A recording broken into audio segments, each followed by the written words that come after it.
Bonjour et bienvenue dans notre 3 questions sûres qui portent aujourd'hui sur les mesures RH et paye de la loi de finances pour 2025 qui a été publiée au journal officiel du 15 février. La loi de finances est essentiellement fiscale, mais comme chaque année, elle comporte son lot de mesures sociales. Selon le principe de nos 3 questions sûres, nous vous avons demandé quelles étaient vos questions. Nous en avons sélectionné 3.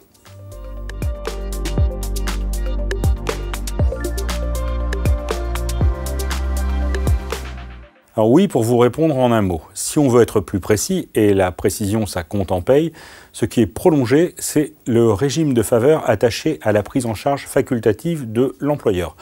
Redéroulons le fil ensemble. On sait que les employeurs ont l'obligation de prendre en charge 50% des titres d'abonnement au transport public ou de service public de location de vélos souscrits par les salariés pour leur déplacement entre leur résidence habituelle et leur lieu de travail. Cette prise en charge obligatoire est exonérée de cotisations sociales, même en cas d'application d'une déduction forfaitaire spécifique pour frais professionnels. Elle est aussi exonérée de CSG, CRDS et d'impôts sur le revenu.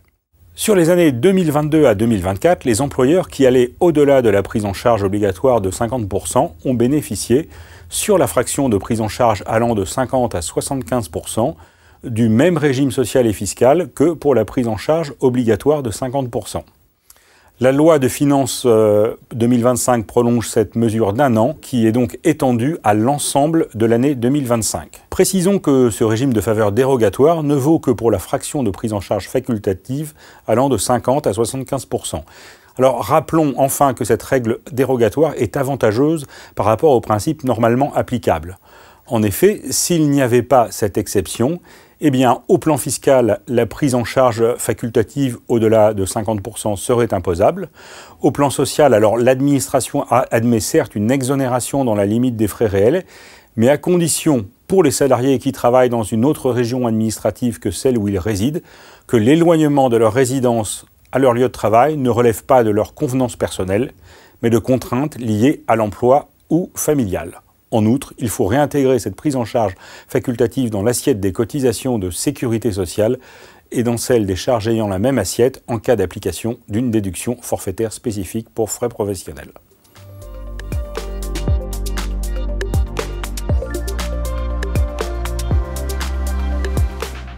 Oui, c'est à l'occasion de la loi de finances pour 2022 que les pouvoirs publics ont mis en place une exonération fiscale et sociale temporaire des pourboires volontaires. Après prolongation, ce régime de faveur s'est appliqué jusqu'à présent sur les années 2022, 2023 et 2024. La loi de finances de cette année l'étend à toute l'année 2025. Alors pour mémoire, il s'agit d'une exonération de cotisation de CSG, CRDS et d'impôt sur le revenu. Elle porte sur les sommes remises volontairement par les clients pour le service, que ce soit directement aux salariés ou alors à l'employeur, qui les reverse ensuite au personnel en contact avec la clientèle. Cette exonération est sous condition de niveau de salaire. Elle concerne les salariés percevant, au titre des mois civils concernés, une rémunération n'excédant pas 1,6 SMIC mensuel, pourboire mis à part. Je rappelle que cette exonération ne vise pas uniquement le secteur des hôtels, cafés, restaurants. Elle se veut plus large, en ciblant plus généralement les salariés en contact avec la clientèle sans restriction de secteur. Donc tous les secteurs d'activité où le pourboire est pratiqué sont donc susceptibles d'être concernés. On pense ici à la coiffure, au théâtre, au casino ou au taxi. En revanche, les travailleurs indépendants en sont exclus.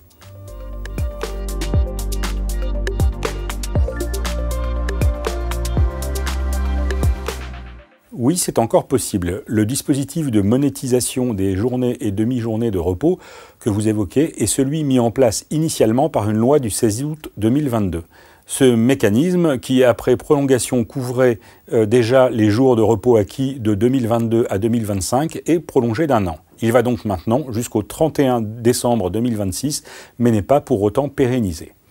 Alors pour mémoire, je vous en rappelle les grandes caractéristiques. Le rachat de jours de repos ne peut intervenir que sur demande du salarié et avec l'accord de l'employeur. Deuxième point, les journées ou demi-journées travaillées en plus dans le cadre de ce dispositif donnent lieu à une majoration de salaire au moins égale au taux applicable à la première heure supplémentaire dans l'entreprise. Troisième point, la rémunération de ces heures bénéficie également d'un régime social et fiscal de faveur aligné sur celui des heures supplémentaires, c'est-à-dire une réduction de cotisation salariale, une exonération d'impôt sur le revenu sous certaines conditions, et enfin une déduction forfaitaire de cotisation patronale pour les employeurs de moins de 250 salariés. Mais attention, toutes les journées ou demi-journées de repos ne sont pas rachetables dans le cadre de ce dispositif. Il doit s'agir de jours de repos acquis dans le cadre d'un des mécanismes suivants. Alors, le premier auquel on pense est l'aménagement du temps de travail sur une période supérieure à la semaine, ou l'autre, ce sont encore des accords de RTT antérieurs à la loi du 20 août 2008. Il y en a encore pas mal qui sont applicables. On trouve aussi les salariés à temps partiel annualisés qui bénéficient de jours de RTT, alors soit au titre d'un dispositif de réduction du temps de travail qui a été maintenu en application de la loi du 20 août 2008, ou alors de jours de repos dans le cadre d'un dispositif conventionnel d'aménagement du temps de travail à temps partiel sur toute ou partie de l'année. Alors vous aurez remarqué que je n'ai pas parlé des jours de repos des salariés sous convention de forfait en jours sur l'année. Pourquoi ? Parce qu'ils bénéficient d'un dispositif pérenne de rachat dans le Code du travail et donc qu'ils ne sont pas concernés par ce mécanisme exceptionnel. Notre 3 questions sûres s'arrête ici. Si vous voulez en savoir encore plus sur la loi de finances pour 2025, vous pouvez vous reporter à nos publications et en particulier au feuillet hebdomadaire numéro 4075 et 4076 de la revue fiduciaire, sans oublier le dossier du RFPI 356 de mars 2025. Merci d'avoir regardé cette vidéo et nous espérons que vous avez trouvé ces informations utiles et instructives. N'hésitez pas à partager vos commentaires et à vous abonner pour ne manquer aucune de nos prochaines vidéos. À bientôt.